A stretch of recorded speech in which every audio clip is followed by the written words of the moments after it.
bienvenue à cet apéro donc, éducation, et nous espérons qu'à travers cette activité, il y aura d'autres rencontres, puisque CG, ce n'est pas que des apéros éducation, c'est aussi bien d'autres activités, dont les rencontres pédagogiques d'été, peut-être que vous connaissez.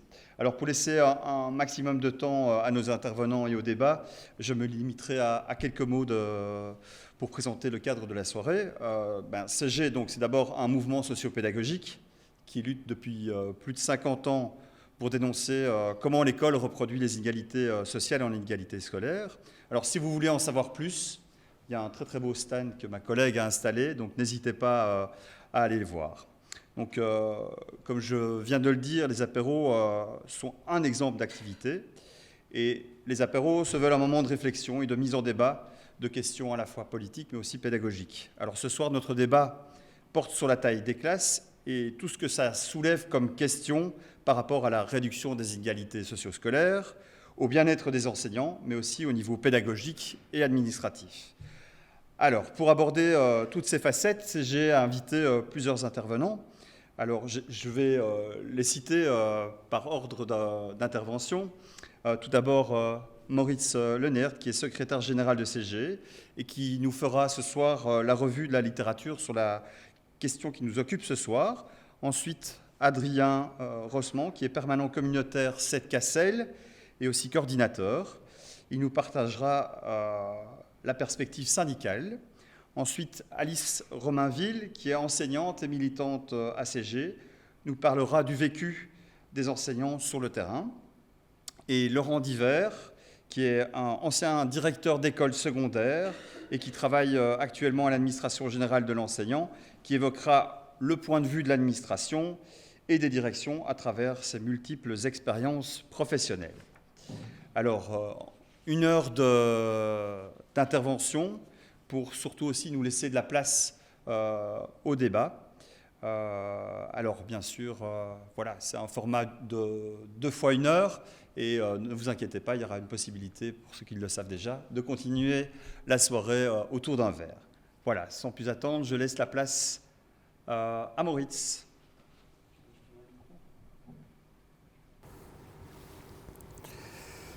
Merci Benoît, bonsoir tout le monde.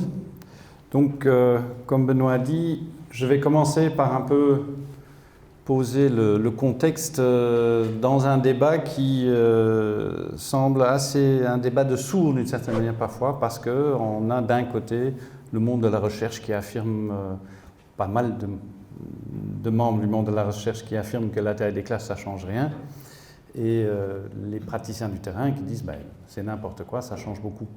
Et on essaye de voir un peu d'où vient cette différence. Et donc, voilà, essayer de comprendre quelles sont les diversités des approches qui ont été utilisées pour étudier la question, de voir un peu quels sont certains des biais dans les études qui sont souvent cités et qui permettent éventuellement de comprendre pourquoi on arrive aux résultats auxquels on arrive, et de voir quelles sont les conclusions. Alors, comme j'ai dit, il y a un message dominant qui circule dans une partie non négligeable du monde de la recherche et qui est évidemment allègrement repris par le monde politique, qui dit qu'il n'y a aucun effet d'une variation de la taille des classes. Il y a même des chercheurs qui affirment que le fait d'augmenter la taille des classes augmente les résultats, améliore les résultats. Et en fait, quand on commence à creuser d'où vient cette affirmation, une bonne partie des discours politiques ou des rapports qui sont émis se basent sur quelques publications. Quelques publications phares dans l'histoire, si on veut. Il y a évidemment les études PISA et ce qu'on fait avec les données qui sortent des études PISA. Il y a une méta-analyse d'un certain monsieur Hattie sur laquelle on va revenir, et il y a une analyse économétrique d'un monsieur Hanushek, et que c'est les 3 études qu'on va trouver un peu partout. Quand on creuse, quand on voit sur quoi les gens se basent pour affirmer quelque chose, souvent c'est quand même sur base de ces études-là. Alors, il y a une série de biais et de problèmes relevés sur ces études-là, et je vais les passer en revue. Alors, un premier grand problème quand on essaye d'étudier l'impact de la taille des classes, c'est déjà la définition de la taille des classes et la mesure de la taille des classes.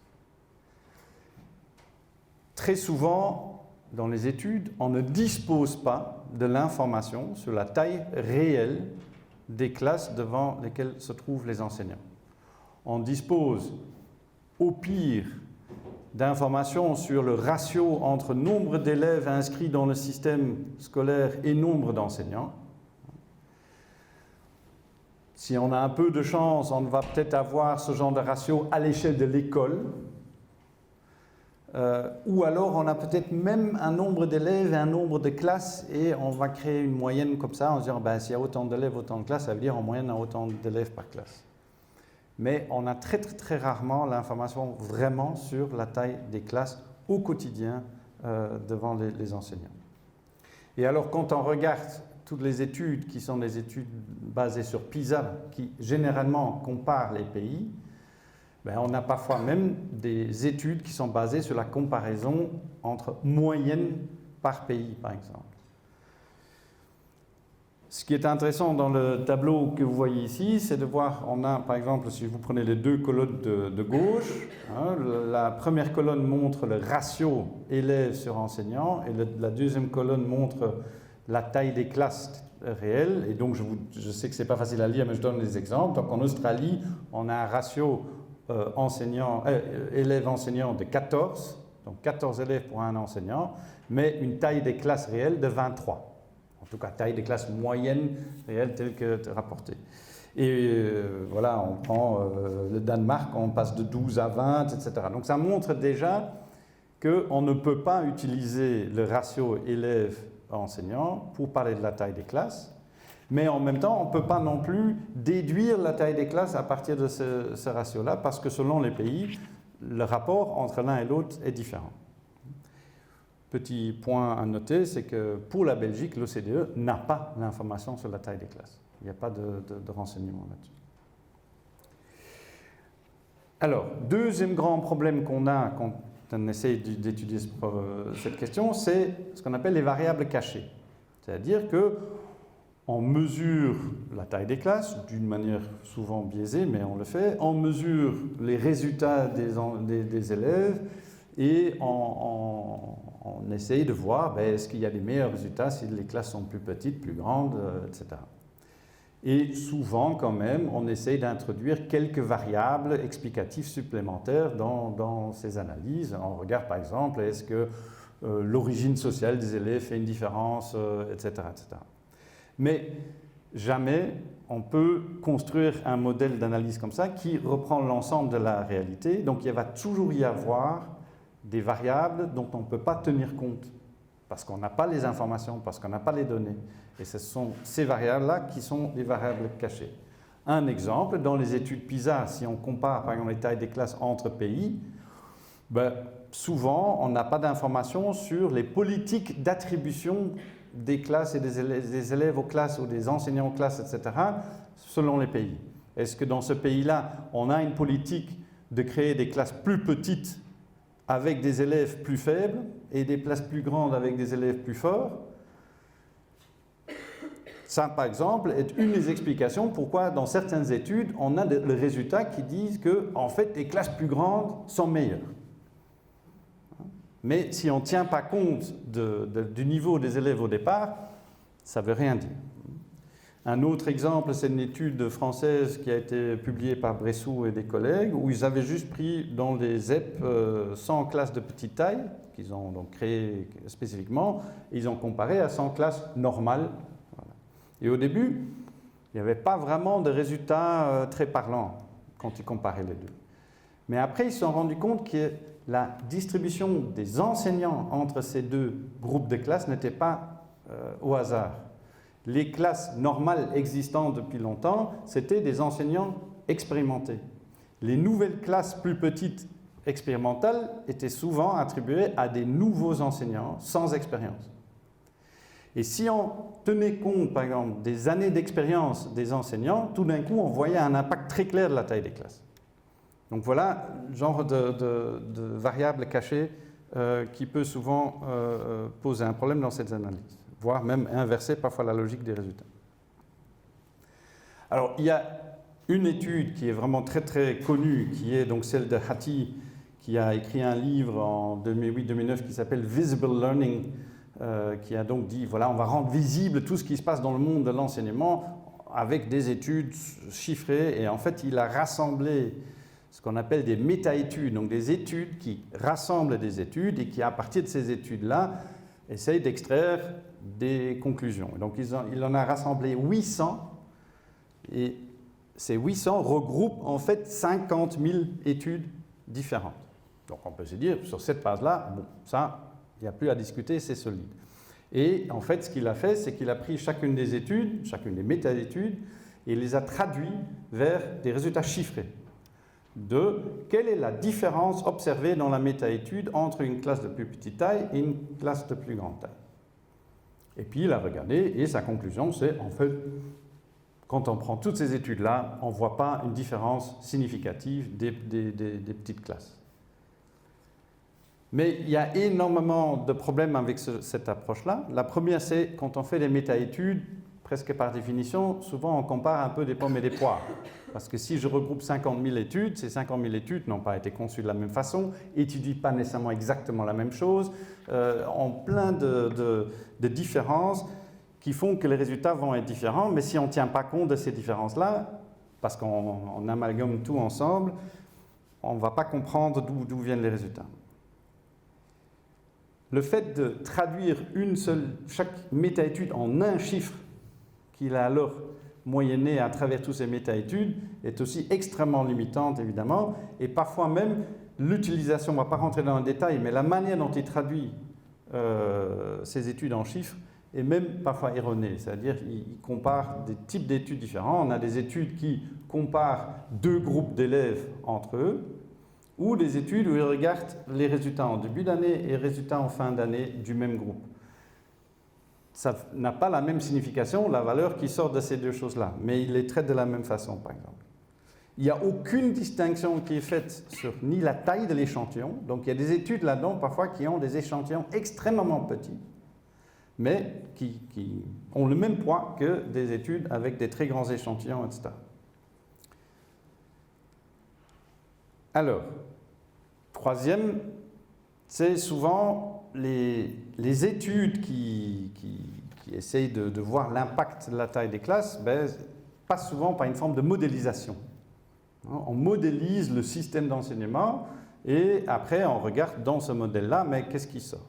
Et ça, c'est ce qu'a fait Hanušek dans sa fameuse étude économétrique, où en gros la question c'était quelle est la valeur ajoutée d'une plus petite classe ou d'une plus grande classe comparée à d'autres changements qu'on peut apporter. Et donc c'est vraiment une étude d'économiste de se poser la question, où est-ce qu'il vaut mieux investir l'argent?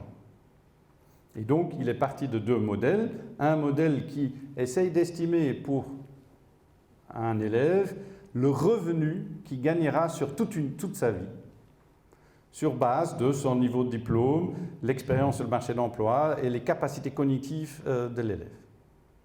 Et deuxième modèle qu'il construit, c'est quel est l'apprentissage d'un élève sur un an? C'est l'apprentissage acquis avant, plus l'effet de chaque enseignant, donc l'efficacité de l'enseignement par les enseignants, plus d'autres effets.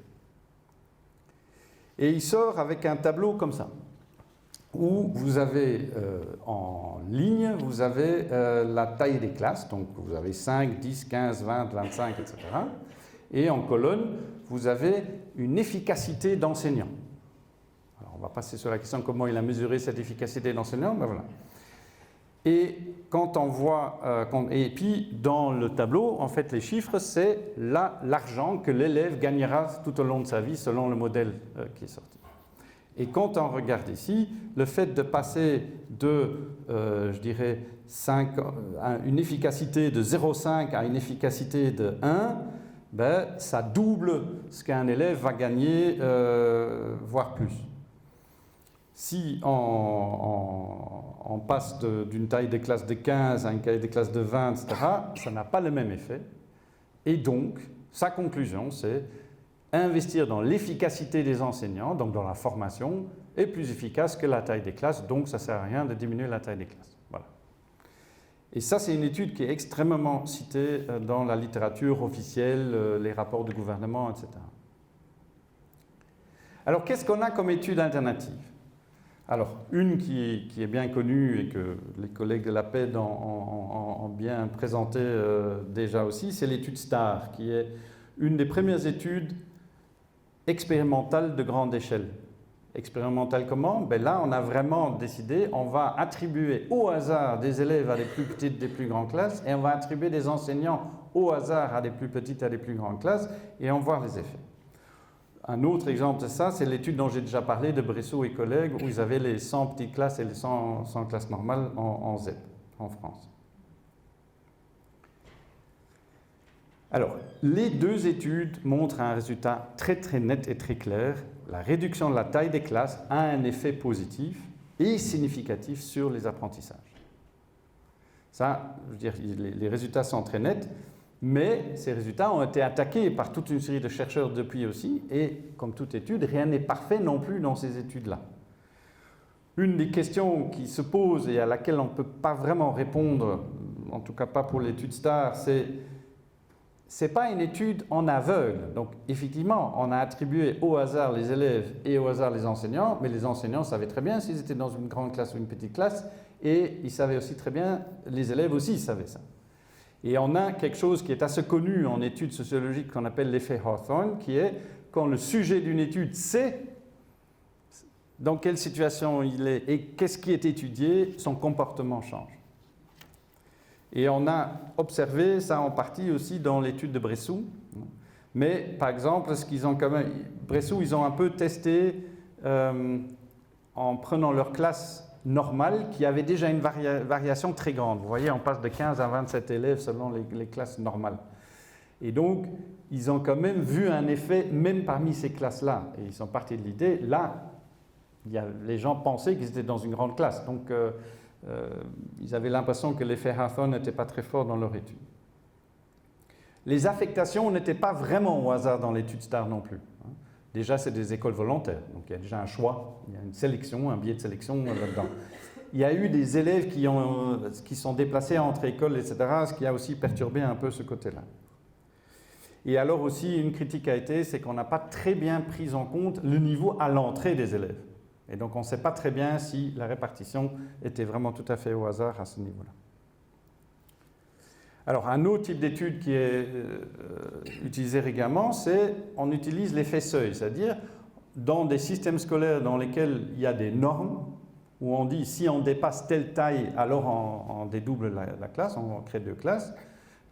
On a des effets comme ça, où on a des classes de 30 élèves et des classes de 15-16, et donc on peut les comparer. Et on peut estimer que c'est un peu au hasard. Donc, il n'y a pas vraiment de raison de croire qu'on a sélectionné d'une manière ou d'une autre. Donc, si on a la norme, par exemple, au-delà de 30 élèves, ça ne va pas, ben, si je peux avoir une classe de 30, mais s'il y a un élève de plus qui arrive, il faut dédoubler. Donc, on a une classe de 15, une classe de 16, et donc, on a des beaucoup plus petites classes.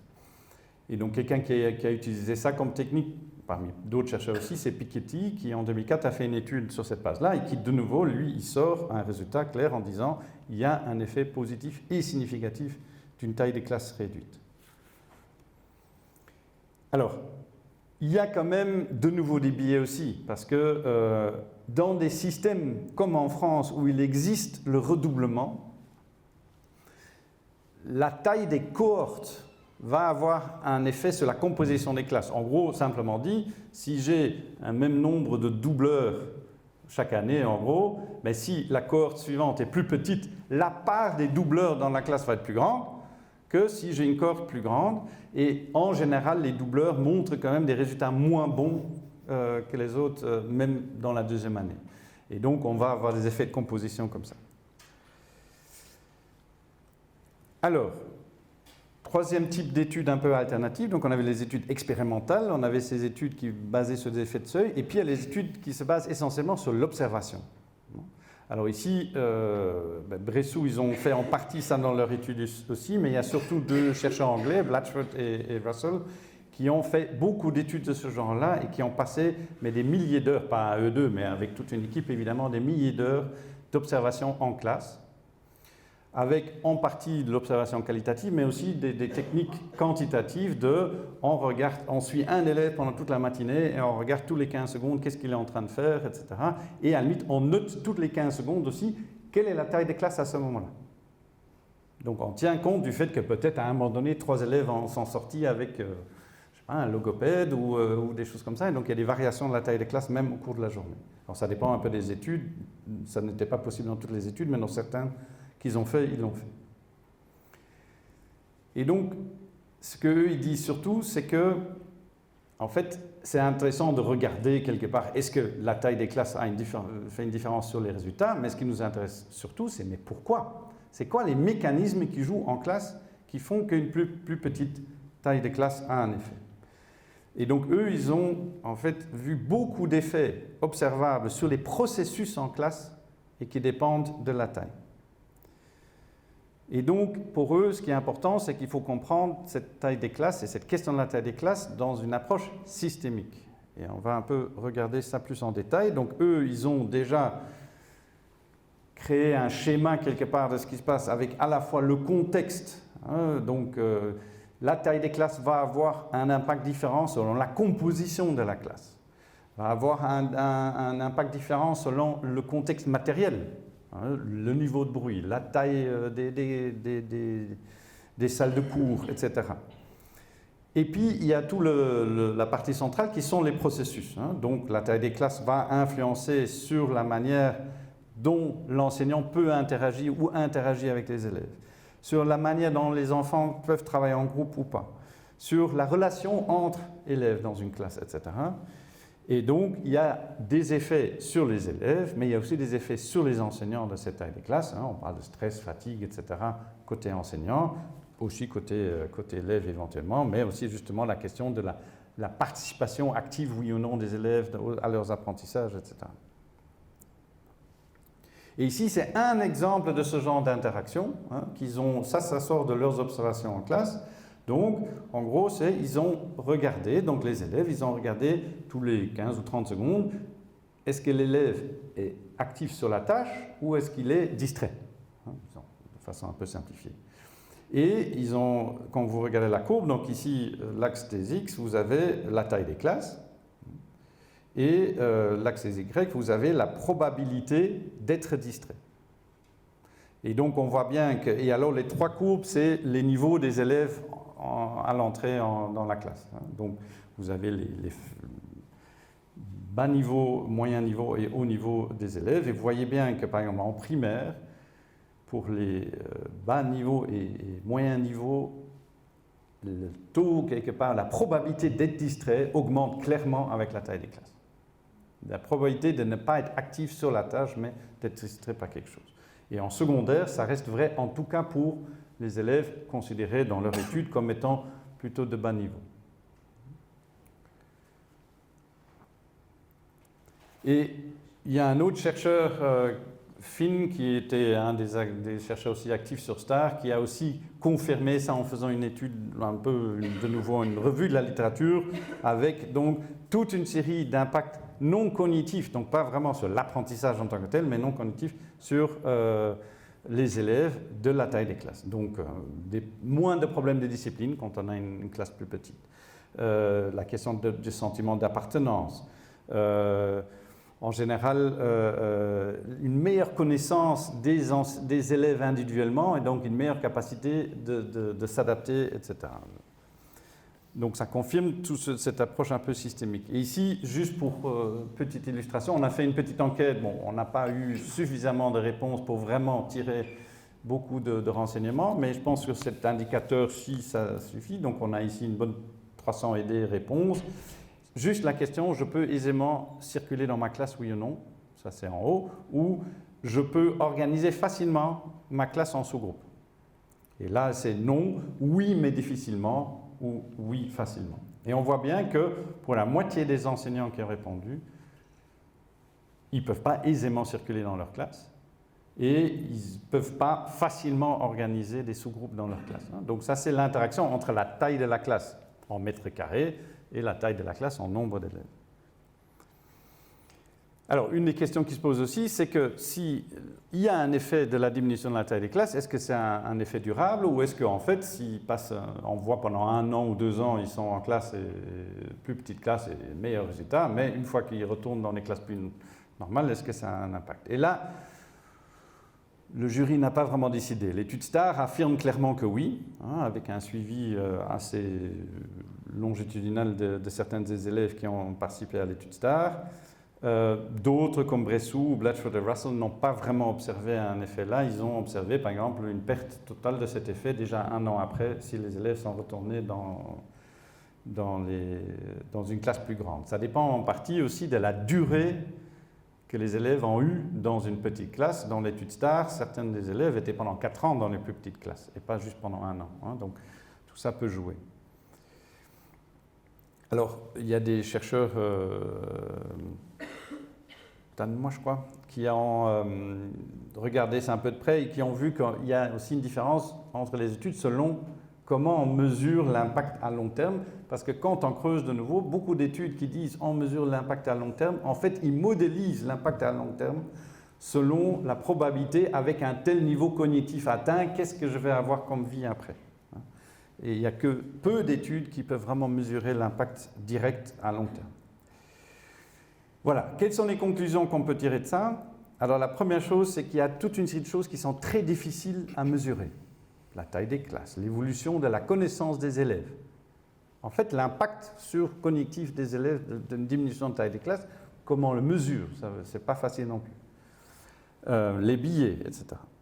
Mais je pense qu'il est assez clair que quand on regarde la littérature, par exemple les revues de la littérature, qui font une sélection un peu rigoureuse des études selon la robustesse des résultats, selon je dirais la solidité de l'impact de la réduction des tailles des classes, on peut quand même dire qu'il y a un impact clair de la réduction des tailles des classes dans le sens d'amélioration de la situation pour les élèves.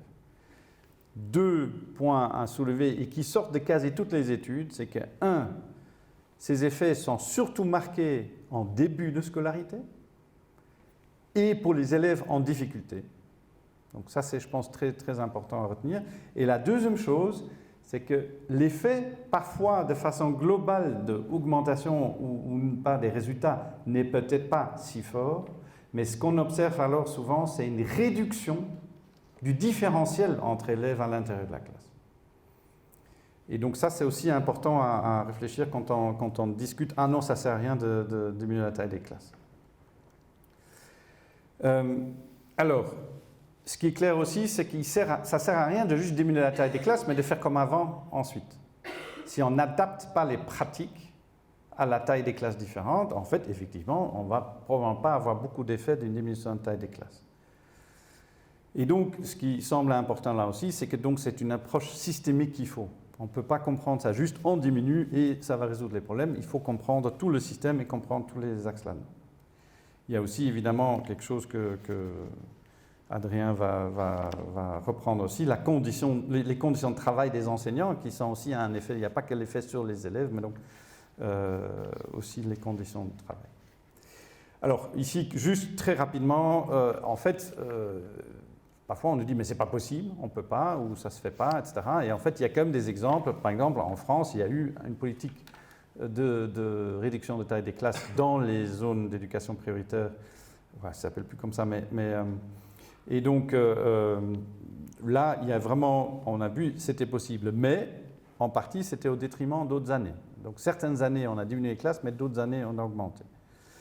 À Berlin, il y a eu une réforme de tout le système scolaire où on a regroupé ce qui est professionnel, technique et général dans des nouvelles écoles qui regroupent le tout. Et ces écoles-là, on a délibérément dit, ceux-là, ils peuvent diminuer la taille des classes. À Hong Kong, il y a un programme de diminution de taille des classes.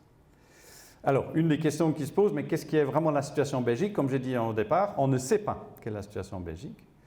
Alors ici, merci à Julien qui a fourni ces données ici de l'administration. Ici, c'est quelques données qui existent de l'école primaire Vous avez toutes les formules différentes possibles de classes en primaire, des P1, P2, P3 séparés, des P1 avec les P2, des P, etc. Toutes les classes verticales. Donc ça, c'est toutes les différentes formes que vous avez là. Et en gros, quand on regarde, la moyenne tourne toujours autour de 20-21, mais on voit que la variation est assez grande. Et que donc, ça aussi, c'est très difficile à dire, mais ces chiffres-là sont des chiffres autodéclarés par les écoles à une date fixe de l'année et représentant éventuellement des réalités très différentes entre une classe qui est cette taille-là tout le temps avec un enseignant ou des classes qui ont cette taille-là, mais avec souvent un dédoublement, etc.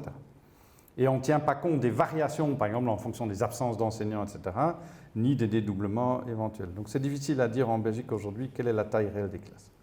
Et donc je termine sur cette idée que Piketty a avancée, c'est de dire, si on dit que c'est surtout pour les élèves le plus en difficulté que ça a un effet la diminution de la taille des classes, et si on dit que c'est surtout les élèves des milieux populaires qui sont en difficulté parce qu'ils sont souvent ceux qui sont les plus loin des codes scolaires, pourquoi pas diminuer dans ces classes-là et compenser en augmentant juste d'un élève par exemple par classe dans les autres. Si on diminue dans 10% des écoles, mais on augmente juste d'un élève dans les 90% restants, c'est même à budget égal qu'on pourrait avoir une diminution de taille des classes. Voilà. Merci. Et je passe la parole à Adrien. Merci Moritz.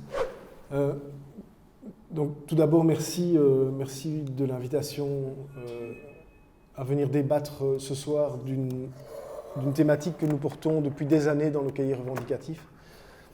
Et encore plus, singulièrement, encore plus depuis 2 ans que nous battons le pavé sur un certain nombre de revendications, et celle-ci fait partie des revendications fortes que nous portons, à savoir diminuer significativement la taille des classes, parce que nous pensons que c'est un levier important pour améliorer toute une série d'autres choses dans le système éducatif. Je vais y venir dans la suite.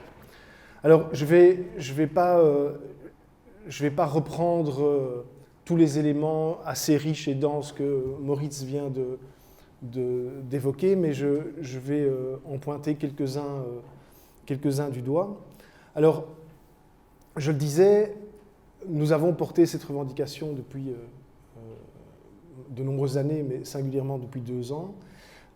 Il y a un petit geste qui a été fait par le gouvernement de la Fédération Wallonie-Bruxelles récemment, à savoir limiter à 24 élèves maximum par équivalent temps plein le nombre d'élèves par classe dans le maternel, donc en début de scolarité, et mettre fin, comprendra qui pourra, mettre fin aux dérogations automatiques de dépassement des normes dans le secondaire. J'ai dit que c'est un geste assez minimaliste dans le sens où, quand on évoque la question de la réduction de la taille des classes, pour nous, il est nécessaire que l'on aille vers une réduction importante et drastique de ces normes. Je l'évoquerai après. Alors, on nous a aussi, à cette occasion, comme Moritz a eu l'occasion de le dire ici, on nous a opposé le fait qu'il n'y avait pas dans les études scientifiques ou dans la littérature scientifique, il n'y avait pas de corrélation statistique entre l'abaissement du nombre d'élèves par classe et l'amélioration des apprentissages. Alors, ce que Moritz a montré aussi, c'est que si effectivement cette corrélation est difficile à établir, on peut aussi mettre en avant le fait qu'une réduction significative du nombre d'élèves par classe permet d'améliorer le résultat des élèves.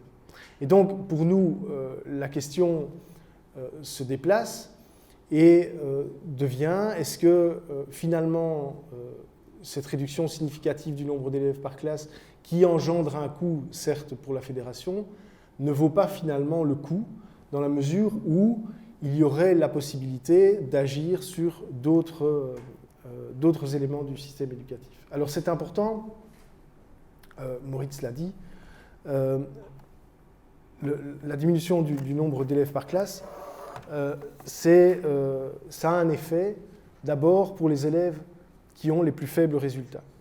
Et se dire qu'agir sur ce levier est intéressant. Ça permettrait pour nous de réduire les inégalités dans le système scolaire.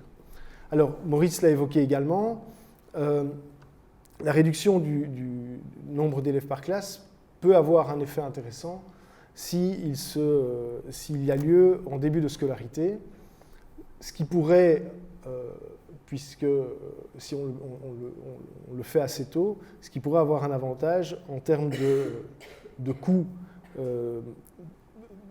sur l'ensemble de la scolarité de l'enfant, mais aussi sur la manière dont on peut mettre en place un véritable plan de lutte contre les inégalités scolaires. Alors, la diminution du nombre d'élèves par classe ne suffit pas.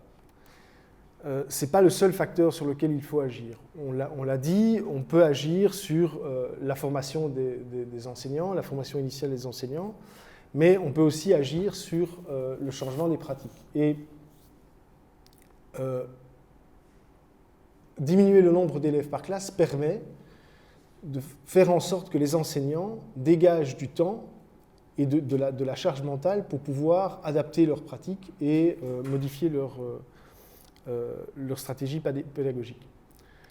Alors, c'est important aussi de diminuer la taille des classes dans le cadre du pacte pour un enseignement d'excellence et dans la perspective d'atteindre les objectifs initiaux du pacte,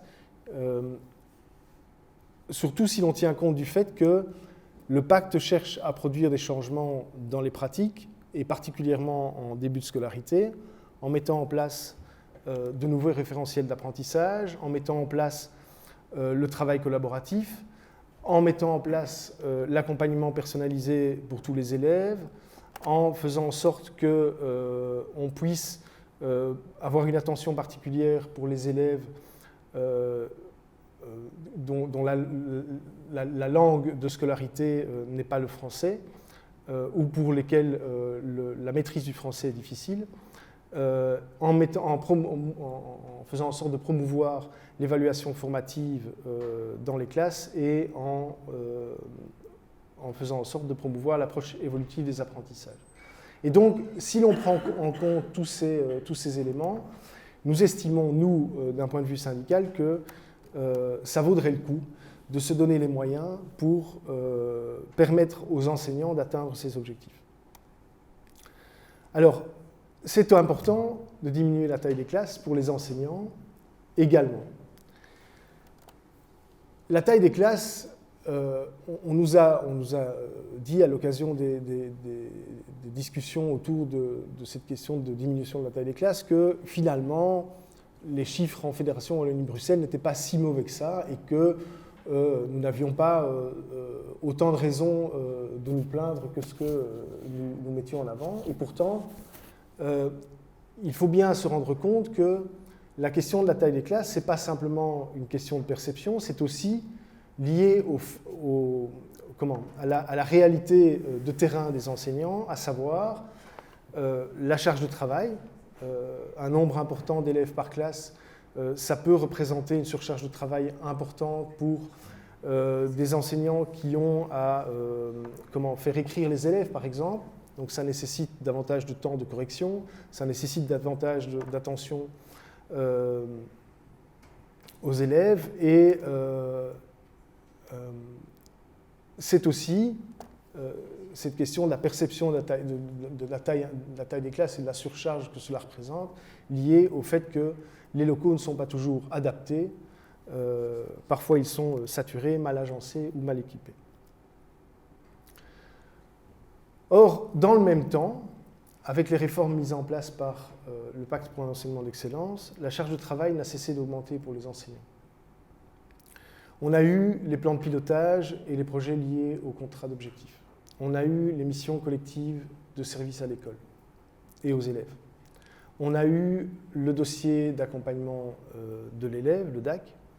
On a eu une augmentation du travail collaboratif.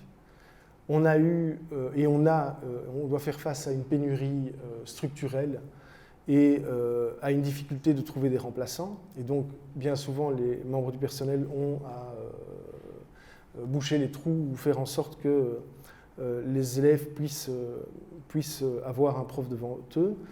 On a eu des changements importants dans les référentiels, ce qui nécessite aussi un temps pour les mettre en œuvre et les digérer. On nous demande de mener un travail réflexif sur le métier et d'améliorer nos pratiques. Et enfin, on doit aussi veiller à lutter contre le décrochage scolaire et à faire face à tous les phénomènes de harcèlement.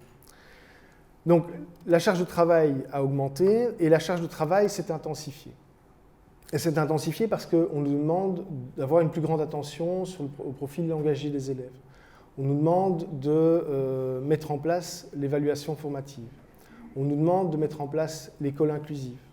On nous demande d'intensifier nos relations avec les familles. Bref, la pression ne cesse d'augmenter sur les épaules des équipes. Les recrutements sont de plus en plus difficiles et la rétention n'est plus assurée. Et donc, on se dit que travailler sur le levier taille des classes, ça en vaut le coup. Alors, si vraiment la dépense est trop importante, et c'est ce qu'on nous oppose, le budget de la fédération étant ce qu'il est, alors pour atteindre des améliorations significatives, peut-être que ça vaut le coup de se focaliser sur le début de la scolarité. Donc, il y a des études qui montrent que ça pourrait être intéressant. C'est d'ajuster les maxima et supprimer toutes les dérogations pour les autres années, ce qui permettrait d'améliorer les conditions d'apprentissage des élèves. Et puis, pour lutter contre la pénurie, ça permettrait de redonner du sens au métier, ça permettrait de réenchanter les conditions de travail et d'y consacrer davantage de temps. Et donc, pour nous, c'est aussi un levier pour améliorer les conditions de travail. Voilà, je vous remercie pour votre écoute. On va passer la parole à Alice qui va quelque part enchaîner en parlant justement de la réalité de terrain et les conditions de travail.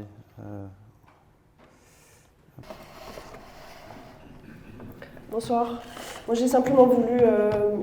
j'ai interrogé quelques enseignants-enseignantes à différents endroits parce que j'avais envie de les entendre parler de la manière dont le nombre d'élèves dans la classe impacte concrètement ce qui s'y passe dans la classe, leurs conditions de travail, mais surtout les conditions d'apprentissage des élèves.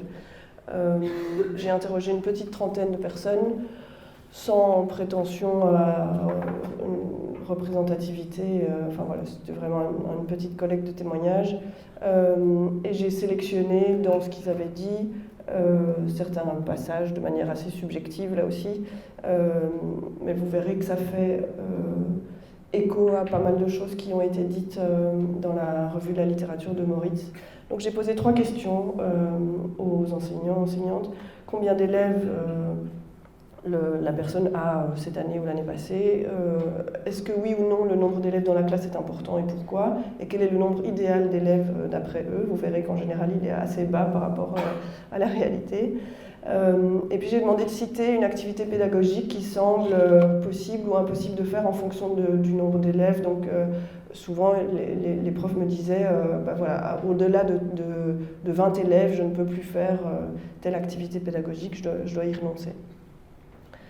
Alors, on a un instituteur primaire en CE2, donc des enfants de 8 ans en France, qui nous dit qu'avec la pénurie d'instit et les absences nombreuses des collègues, en fait, donc lui, il a 26 élèves de base, mais donc il a presque tout le temps des élèves répartis en plus dans sa classe, les élèves de ses collègues absents.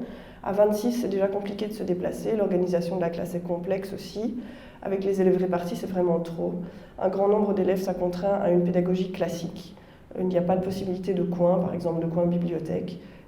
Et avec 26 élèves, il y a plein de choses qui m'échappent. Il précise qu'il est obligé de laisser plein d'enfants se débrouiller tout seuls.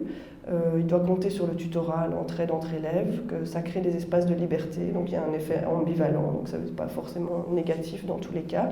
Mais certains élèves ont besoin d'aide et il n'est pas en mesure de la donner. Et donc par rapport à la pénurie, dire qu'il y a vraiment un espèce de cercle vicieux là, parce que les grandes classes, les trop grandes classes rendent le métier moins attractif, renforce la pénurie, et en fait la pénurie et les absences de collègues rajoutent encore des élèves dans les classes, puisque les élèves des collègues absents ou pas là, quand il n'y a pas de prof, sont rajoutés dans les classes des collègues qui sont présents. Une institutrice dans un institut thérapeutique, donc c'est l'enseignement spécialisé, qui a 7 élèves autistes, précise que elle ne peut pas, qu'elle a besoin d'avoir un si petit nombre d'élèves pour pouvoir s'intéresser aux spécificités de chaque élève, que 7 est vraiment le maximum, selon elle, dans le spécialisé, enfin en tout cas avec le type d'élève qu'elle a, et une activité pédagogique qu'elle pointe et qu'elle ne peut pas faire si elle a plus d'élèves, c'est le conseil. Une prof d'histoire, géographie dans le secondaire supérieur en général et en technique, cite une activité pédagogique qu'elle ne peut pas faire avec 20 élèves, elle a 20 élèves en moyenne. Elle dit que le nombre idéal d'élèves est 16. Elle dit qu'elle ne peut pas pratiquer la lecture et l'analyse collective de documents historiques. Donc elle projette un document, les élèves ont le texte dans le livre, il n'y a qu'une partie des élèves qui participent quand ils sont nombreux, les autres sont passifs dans l'attente et parfois dérangent. S'il y a moins d'élèves, ils sont plus impliqués, il y a plus d'interactions, vous verrez que ça va revenir plusieurs fois. Et que comme c'est une activité exigeante intellectuellement, elle ne peut pas le faire individuellement. Elle a besoin du collectif pour que les élèves apprennent et accrochent. Une institutrice primaire en CE1, donc deuxième primaire, pointe qu'avec trop d'élèves, ah oui, donc elle a 13 élèves parce qu'elle est en réseau d'éducation prioritaire, donc elle bénéficie des mesures dont Moritz a parlé. Elle dit qu'avec plus d'élèves que ça, elle ne peut pas faire lire tous les jours les élèves qui ont des difficultés de lecture. Et donc ça c'est revenu aussi plusieurs fois, l'importance de faire lire les élèves. Elle parle aussi du bruit. Une institutrice remplaçante qui donc travaille dans tous les niveaux, en maternelle et en primaire, dit que c'est très variable selon l'âge, que c'est d'autant plus important d'avoir des petites classes avec les plus jeunes parce qu'ils n'ont pas encore construit leur métier d'élève et que c'est vite le chaos avec ces élèves-là. Donc nombre idéal, 12 en maternelle, 15 en primaire. Une institutrice en primaire et en secondaire dans le degré différencié pointe que le nombre crée de la fatigue pour les élèves aussi, pour les profs et pour les élèves. Les élèves expriment souvent leur satisfaction après un travail en plus petit groupe ou par exemple quand il y a beaucoup d'élèves absents. Les élèves expriment qu'ils travaillent mieux et qu'ils sont moins fatigués. Alors en primaire, le nombre a un impact plus important qu'en secondaire, parce que l'institut prend en charge toutes les dimensions de la vie de l'élève à l'école, ses absences, les relations avec la famille, les soucis petits et grands de l'élève, les disputes, les bagarres, les angoisses, et que ça crée une charge émotionnelle qui est beaucoup moins présente en secondaire et qui est lourde déjà avec une classe de 20 élèves. Une étudiante en sciences de l'éducation pointe que plus la classe est nombreuse, plus les apprentissages dépendent de la famille et que c'est facteur d'inégalité parce que l'école devient un lieu d'évaluation en fait, plus que d'apprentissage. Une institutrice primaire en première, deuxième primaire dit que le nombre d'élèves dans la classe c'est important, mais qu'il y a aussi le poids des élèves, entre guillemets. Donc il y a certains élèves qui pèsent plus que d'autres, les élèves qui ont des troubles par exemple, et que l'indice socio-économique des élèves, ça change aussi, que 20 élèves avec un indice socio-économique de 1, c'est beaucoup plus difficile, beaucoup plus lourd que 20 élèves avec un indice socio-économique de 15. Elle pointe aussi qu'on peut faire des choses passionnantes à 60 et qu'avoir une grande classe ne doit pas être une excuse pour ne rien faire. Elle pointe aussi l'importance du point de vue des conditions de travail, du confort, et redit qu'en P1, P2, il faut pouvoir écouter et lire les enfants qui apprennent à lire. Et que donc ça demande du temps. Prof de philo dans le secondaire supérieur général, elle pointe le fait qu'avoir un débat à 20, c'est déjà assez difficile. Pour une discussion philo, à 20, en mettant des observateurs, c'est-à-dire des élèves qui sont dans le cercle de parole mais qui ne participent pas à la discussion, ça peut encore fonctionner, mais qu'à 26, elle abandonne le débat. En fait, c'est plus possible de débattre à 26. Alors, une prof de néerlandais et d'anglais en fin de primaire, début de secondaire, pointe qu'en langue, c'est très important le nombre d'élèves dans la classe, parce que les langues, c'est de la pratique. Et donc, elle a fait le calcul. À 25 élèves, si moi je me tais, les élèves ont 2 minutes de temps de parole par cours, soit 8 minutes par semaine, ce qui est trop peu. Elle parle d'une activité qu'elle ne peut pas faire s'il y a trop d'élèves, c'est l'expression orale sans interaction, donc c'est l'élève qui parle devant le prof et la classe, donc c'est pas un dialogue, c'est juste une présentation, et qu'elle peut le faire quand il y a 15 élèves, mais qu'à 20, elle ne le fait plus. Alors un autre prof de langue en secondaire supérieur qui contredit un peu ce que la personne précédente disait, en fait c'est la seule personne qui m'a dit que finalement la taille des classes n'était pas si important que ça. Mais j'ai trouvé que les arguments étaient vraiment intéressants. C'est-à-dire que d'abord, il pointe qu'il y a d'autres facteurs qui comptent. Il y a la taille du local, il y a le temps, c'est-à-dire le moment dans la journée, c'est-à-dire en dernière période de matinée ou en dernière période de journée, la réceptivité pédagogique diminue, il faut adapter le dispositif à l'état d'éveil des élèves.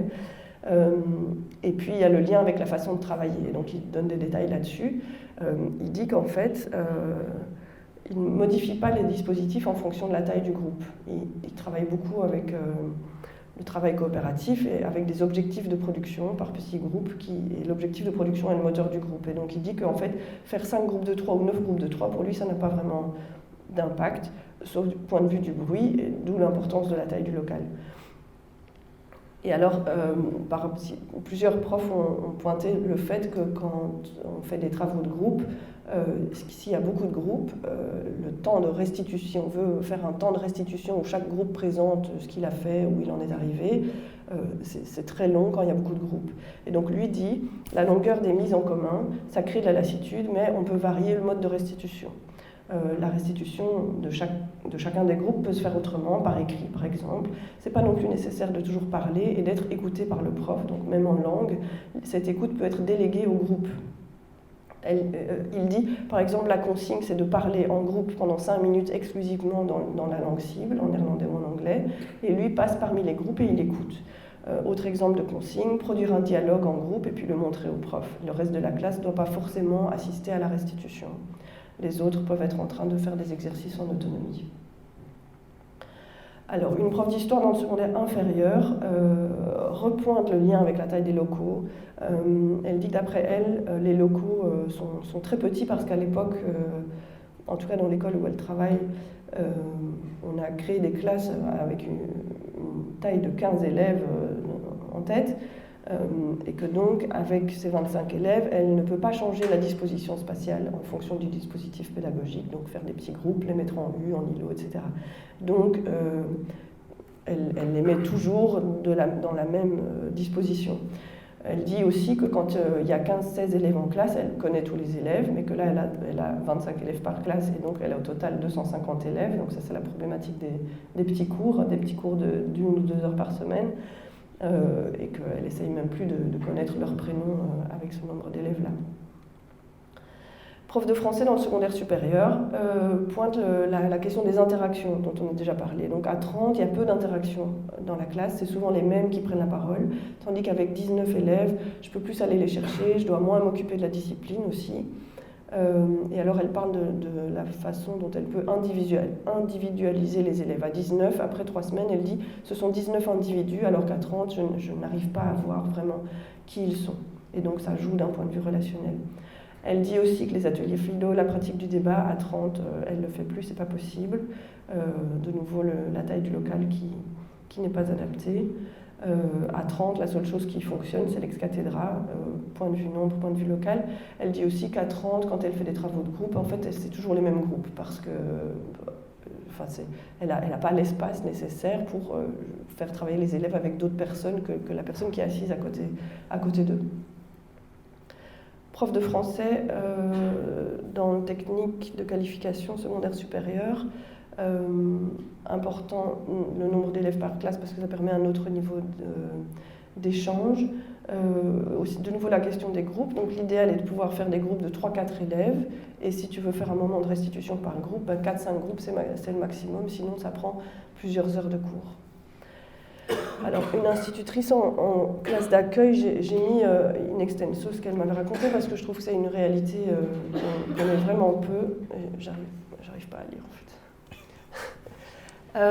Donc, dans la classe d'accueil, c'est la classe qui accueille les élèves qui ont entre 2 ans et demi et 3 ans et qui rentreront à 3 ans en première maternelle en septembre. Dans cette école, les enfants peuvent rentrer, pas dans cette école, en classe d'accueil, les enfants peuvent rentrer dès qu'ils ont 2 ans et demi et 1 jour. Et donc, la taille de la classe, elle évolue au cours de l'année. Elle dit que cette année, en septembre, elle avait 17 élèves, elle en a 21 en novembre, il y en a 8 qui vont s'ajouter en janvier, 7 après Carnaval et 4 à Pâques. Et donc, pour la dernière période de l'année, elle aura 40 élèves dans la classe. 40 élèves entre 2,5 et 3 ans. Il y a une puéricultrice à temps plein, on le verra après, mais donc cette puéricultrice, en fait, elle est indispensable. Elle ne remplit pas vraiment une fonction pédagogique, c'est juste pas possible d'avoir une classe d'accueil sans puéricultrice. Elle a une autre fonction. Et alors elle dit, la classe d'accueil est censée être une classe cocon, mais en fait on est très vite débordé et c'est pas le cas. Le gros enjeu, c'est la propreté, donc les élèves qui font encore pipi dans leur culotte. Elle dit sur 17 élèves en septembre, il n'y en a que 5 ou 6 qui étaient propres en début d'année, malgré ce que les parents annoncent, parce qu'ils veulent que leur enfant rentre à l'école. Et donc elle dit, ce qu'il y a, c'est qu'on est obligé de les prendre, même s'ils ne sont pas propres, pour maintenir l'emploi dans l'école. Donc une grosse classe d'accueil est nécessaire pour maintenir un nombre d'élèves suffisant qui rentrent dans l'école et pour avoir suffisamment de classes, suffisamment d'élèves pour remplir les classes de première, deuxième et troisième maternelle ensuite.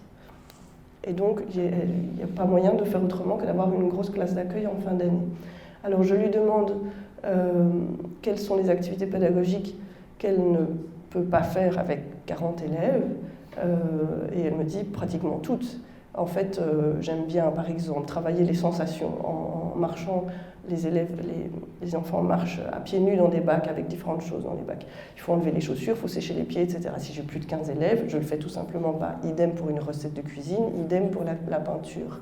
À plus de 25 élèves, le repas est ingérable, les élèves dorment moins bien à la sieste, tout prend beaucoup plus de temps. Si je suis seule avec 35 élèves, il n'y a plus rien qui est possible, des jeux libres, à la limite une lecture. Voilà. J'ai aussi interrogé des élèves, pas beaucoup, mais je trouvais ça intéressant. Donc il y a un élève de 3e secondaire qui dit « Quand il y a beaucoup d'élèves, c'est difficile d'écouter, on est plus vite distrait, et le prof arrive moins bien à donner cours. » Et une élève de 6e primaire qui dit que plus il y a d'élèves dans la classe, plus il y a de chances que ce soit toujours les mêmes élèves qui parlent. Et que certains élèves se fassent plus remarquer, plus interroger que d'autres. Ça fait le lien peut-être avec ce qu'on a vu tout à l'heure dans la revue de la littérature. Voilà, j'ai fini et je voulais quand même pointer... Ça va, j'ai encore... oui, ça fait 15 minutes. Mais la question du local, du bruit qui est revenue souvent, du confort pour les enseignants et pour les élèves. Et puis, la difficulté de discuter collectivement quand on a trop d'élèves, qui est revenu plusieurs fois. Et puis, le lien avec l'âge des élèves et la différence des besoins des élèves, en fait, en fonction de leur âge, et donc de quelles sont les fonctions que l'enseignant remplit avec des élèves de début de primaire ou avec des élèves de secondaire supérieur. Et puis, l'importance d'être correctement accompagné quand on a 2 ans et demi et qu'on découvre l'école. Merci.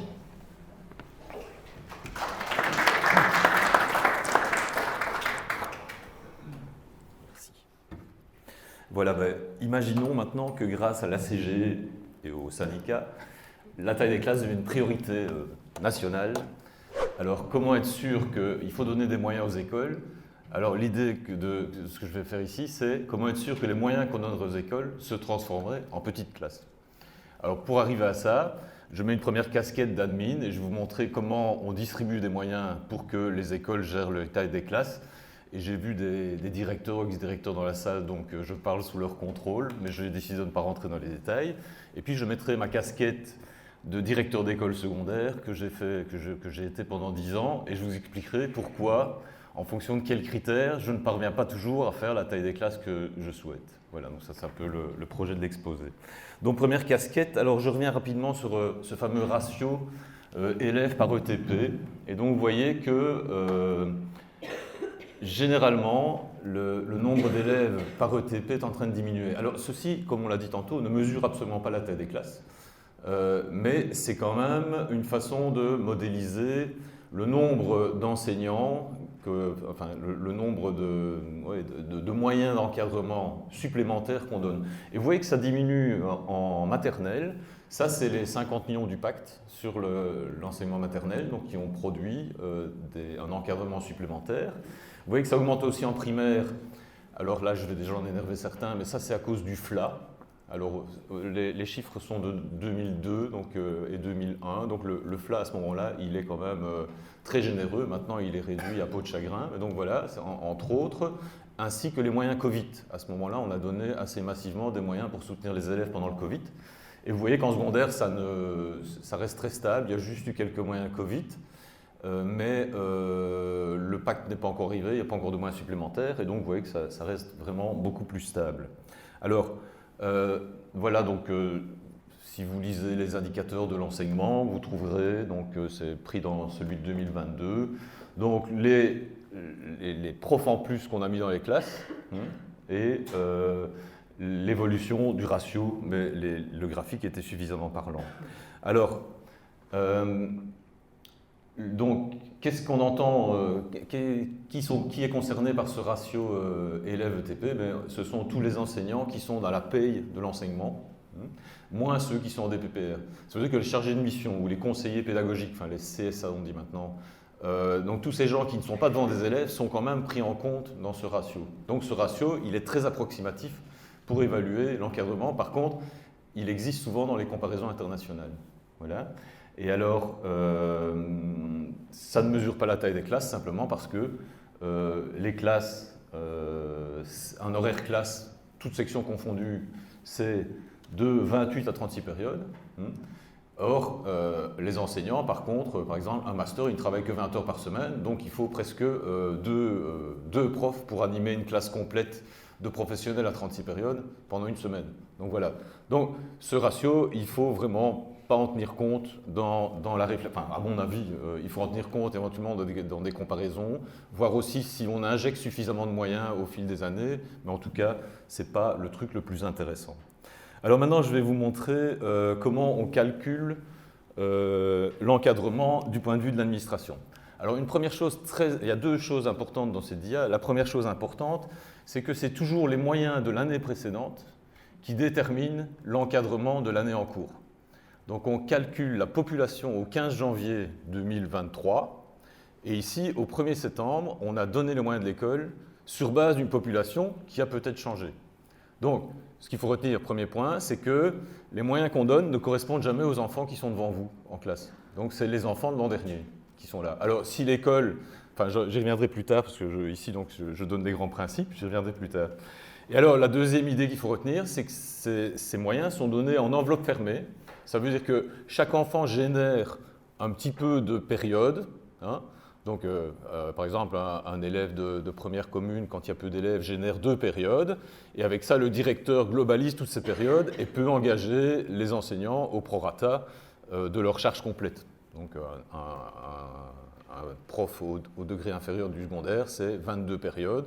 Et donc, dès que j'ai mes élèves qui m'ont rapporté 22 périodes, je peux engager un adulte. Je m'excuse si c'est trop simple pour certains, mais enfin voilà, c'est le principe général.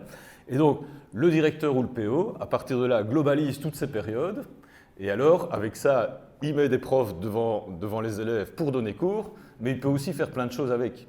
C'est balisé, c'est encadré, mais il peut faire de la coordination, il peut faire de la remédiation. Il y a même des possibilités d'aide administrative en regroupant certaines écoles au primaire, etc. On peut engager un éducateur sur ces périodes. Donc voilà. Et là aussi, vous comprenez que plus un PO, une direction, va utiliser les heures hors phase classe, plus la taille des classes, enfin moins on pourra créer de classes et plus la taille des classes risque d'être importante. Voilà, donc ça c'est vraiment la règle générale. Et alors, les deux règles, donc enveloppe fermée et décalage dans les moyens attribués. Et alors l'autre chose qui est un peu plus compliquée à comprendre, mais c'est que pour faire des économies, à un moment donné de notre histoire, à mon avis vers les années 90, on a imaginé un système dégressif. Ça veut dire que quand vous avez une petite école, vous allez recevoir plus de moyens proportionnellement qu'une grosse école. Et donc ici j'ai pris 2 exemples que j'ai calculés ce matin. Si j'ai 120 élèves dans une école primaire, chaque élève génère 1,35 périodes. Donc vous faites 120 fois 1,35 et vous avez en gros le pot dont dispose le directeur pour mettre des gens à l'emploi devant des élèves. Et c'est plus spectaculaire en secondaire.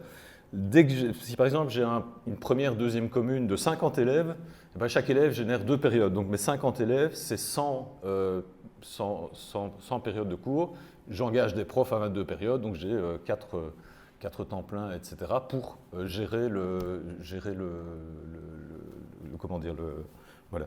Donc ça veut aussi dire que si j'ai mes 100 périodes de cours, ça veut dire et que j'ai 50 élèves, donc mes 100 périodes de cours, oui, je vais un peu trop vite, j'avance comme ceci. Je vais parler d'abord des primaires. Alors, en primaire, je vais être très clair, vous allez voir, je vais me calmer et ça va bien se passer. En primaire, une grille d'élèves, c'est 28 périodes.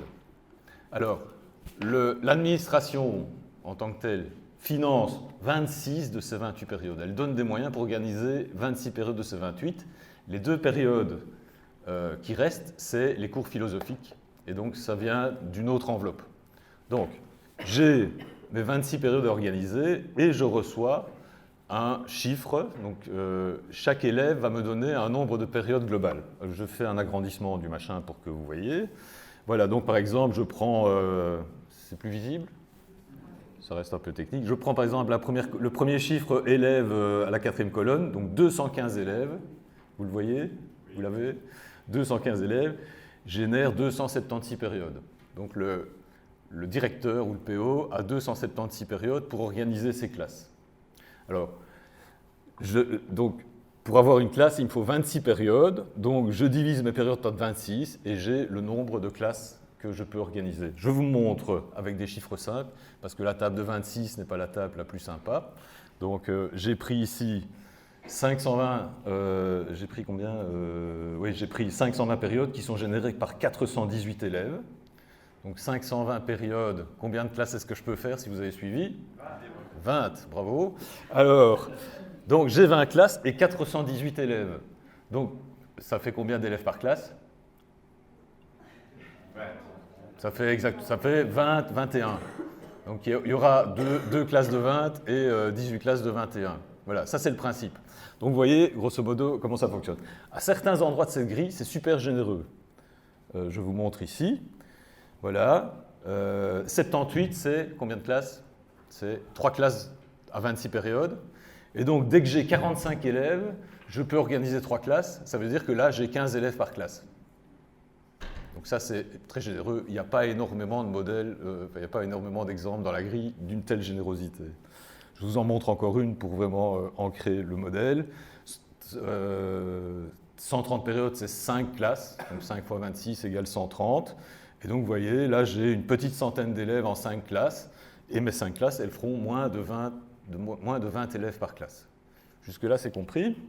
Oui, vous m'avez tous suivi ? Alors, j'ai testé, est-ce que, si je fais des classes de 24, est-ce que j'ai des impossibilités en moyenne ? Ben oui, j'en ai une. Donc là, j'ai une tranche au début. J'ai de 20 à 25 élèves, je peux organiser une seule classe. Et donc, donc si j'ai une classe unique, ça existe, il y a une centaine d'écoles primaires en classe unique en Belgique. Et donc, ça veut dire que si j'ai 25 élèves et que je ne peux organiser qu'une seule classe, et donc là, j'ai une classe de 25 élèves, donc mon chiffre de 24 est dépassé. J'ai fait le même exercice avec 22, des classes de 22. Alors, en rouge, je ne peux pas les organiser. Partout, c'est blanc. En moyenne, je peux organiser des classes de 22. Alors, vous aurez compris que si je fais 21, ça va rougir un petit peu, et donc voilà ce que ça donne. Donc, 21, je ne peux organiser strictement 21, mais même 21, quelque chose, c'est décompté. Hein. Mais donc, je ne peux organiser 21 élèves par classe que dans les zones blanches. Ailleurs, je suis un peu au-dessus. J'ai pas fait avec 20, je crois que c'est tout rouge, à une exception près ou deux. Donc ça veut dire très clairement, dans notre système, en moyenne, le pouvoir régulateur donne aux écoles de quoi organiser en moyenne des classes de 21, 22 élèves. Voilà. Donc ça, c'est l'idée générale. Donc, c'est pour ça que parfois, la taille des classes est sans doute bottée en touche, parce qu'on dit, ben voilà, on vous donne quand même de quoi vivre décemment. Voilà. Alors, au secondaire, là, on ne fera pas d'exercice. Une grille horaire, c'est 30 à 36 périodes. 36 périodes, c'est pour du professionnel ou du qualifiant avec des gros volumes de périodes, c'est beaucoup. 30 élèves, c'est en première commune quand l'école fait le choix de descendre. Normalement, c'est 32, mais l'école peut choisir de descendre à 30. Et donc, comprenez aussi que si l'école descend à 30, ça veut dire qu'elle a plus de moyens éventuellement pour créer une classe en plus ou des choses comme ça. Donc, tout ça se joue toujours dans cette enveloppe fermée. Alors, ce qu'il faut retenir ici, j'ai schématisé très fort, un élève du degré commun et de 3e, 4e général génère 1,6 périodes. Ça veut dire que si vous avez 20 élèves dans la classe, vous avez 32 périodes et vous pouvez plus ou moins, déjà organiser le truc. En technique, c'est 2 périodes et demie. Et en professionnel et dans le degré différencié, c'est 3 périodes environ. Tout ça environ parce qu'il y a la dégressivité. Ça veut dire qu'en 3e professionnel, une classe de 12, elle est viable, elle est financée par le pouvoir régulateur. Et en technique, une classe de 15 est financée par le régulateur. Voilà l'idée. Alors maintenant, je vais vous montrer, en reprenant ma casquette, pourquoi ce truc-là reste en moyenne et ne se convertit pas en réalité dans les écoles. D'abord, il y a la règle du 15 janvier, l'encadrement de l'année précédente ne colle jamais vraiment avec les élèves qui sont là. 2 cas de figure. La position la plus confortable pour un directeur, c'est quand l'école décroît lentement. Parce que vous avez toujours l'année suivante un peu plus de moyens que la population qu'il faut encadrer. Par contre, à terme, dans une école, c'est quand même assez délétère parce qu'il y a de moins en moins de 209 dans la salle des profs, etc. Donc c'est pour ça que je dis que c'est un peu paradoxal. Mais à partir de là, la tentation est forte quand même de blinder ces classes. Parce que plus on a d'élèves, donc vous avez les moyens de l'année précédente, et si vous avez des inscriptions à faire, plus vous allez monter le chiffre d'inscription, plus l'année suivante vous allez avoir des moyens. Donc là, on est toujours dans ce fameux quasi-marché que par ailleurs on dénonce assez souvent. Alors, l'autre problème, c'est la dégressivité. Si vous êtes une grosse école d'enseignement général secondaire, vous avez de quoi organiser vos classes et très très peu de moyens annexes pour faire de la remédiation, du suivi d'élèves, des choses comme ça. Si vous êtes une petite structure, vous avez une générosité qui est plus réelle. Donc, cette dégressivité, objectivement, pour l'instant, je travaille sur le nouveau modèle des périodes qui vont être données en S1, S2, S3 ou tronc commun. On a des modèles où on essaie de réduire la dégressivité pour permettre à toutes les écoles de s'occuper à peu près de la même façon des élèves. Alors, après, il y a un gros aspect, pas de chance. J'ai pris 2 écoles ici. Donc, vous avez, ce sont des écoles, j'ai mis le code postal, mais je l'ai anonymisé pour ne pas que vous reconnaissiez les écoles. Ce sont 2 écoles liégeoises. Et donc, vous avez des populations complètement atypiques et bizarres. Une P1 à 28, une P2 à 36, une P3 à 39, une P4 à 28. Et vous recevez les moyens d'organiser 10 classes là-dedans. C'est compliqué. Donc, c'est compliqué, je vous montrerai après comment on peut s'en sortir. Et une autre, à mon avis, encore plus compliquée, on a à organiser cette classe dans des chiffres qui sont vraiment toujours qui flirtent avec les limites. Et donc, il y a quand même toutes les chances qu'il y ait une P1, P2, P3 à 26. Donc, j'ai 6 classes, je peux me garantir un seul dédoublement. Qu'est-ce que je vais choisir comme dédoublement? Donc, c'est quand même des conditions de travail qui sont difficiles à gérer.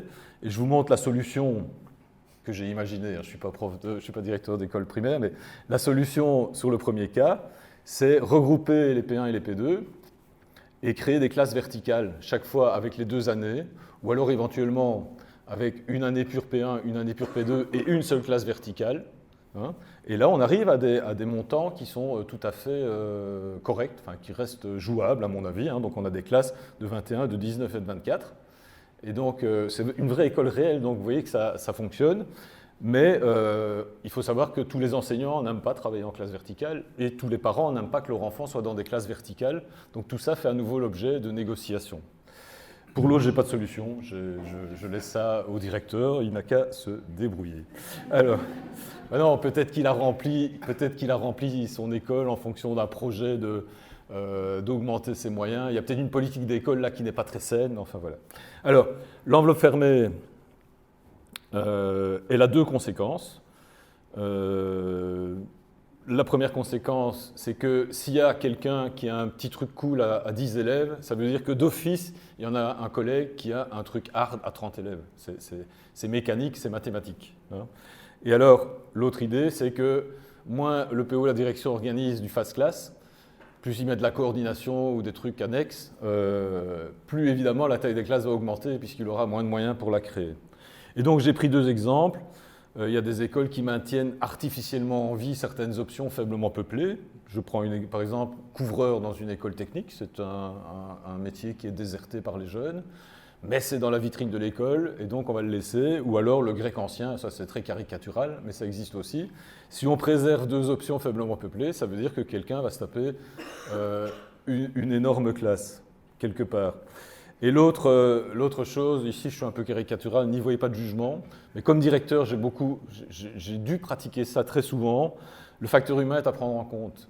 C'est-à-dire que vous avez des possibilités d'un dédoublement, vous allez faire le dédoublement pour madame machin qui revient d'un congé de maladie ou qui a mi-temps médical, vous allez faire le dédoublement pour un jeune prof qui débute, et vous allez laisser les profs chevronnés. Encore une fois, comme on est en enveloppe fermée, ça veut dire que si vous mettez quelqu'un dans une position de petit groupe, ça veut dire qu'ailleurs dans l'école, il y a un grand groupe. Voilà. Alors, je termine par là. Je n'ai pas été exhaustif sur cette idée-là, mais il y a des directeurs qui sont quand même spécialisés dans l'ingénierie. Alors, par exemple, je vous ai dit que le professionnel le technique rapportait beaucoup plus. Donc, par exemple, en professionnel, je me souviens d'une école, on avait des troisièmes professionnels services sociaux. C'était une section hyper difficile avec des enfants fracassés par le système qui se retrouvaient là et qui ne voulaient pas vraiment faire du qualifiant, mais qui faisaient quand même du professionnel, et ils choisissaient ce truc-là. Et donc, à 12 élèves, la classe est viable. On peut organiser leurs 36 périodes de cours. Si j'en mets 22, je gagne 30 périodes de moyens supplémentaires.